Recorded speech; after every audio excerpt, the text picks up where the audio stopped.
ராசியான பொண்ணு என்ன ராஜீவ் காந்திக்கு கேட்டாங்க.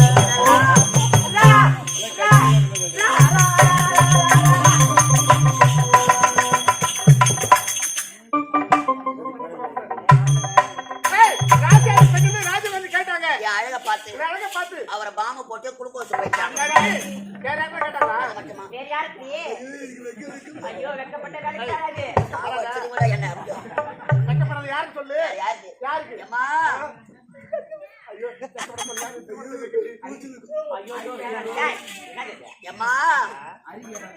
நான் எளிமையான பொண்ணு இந்த எருமை வெட்டியில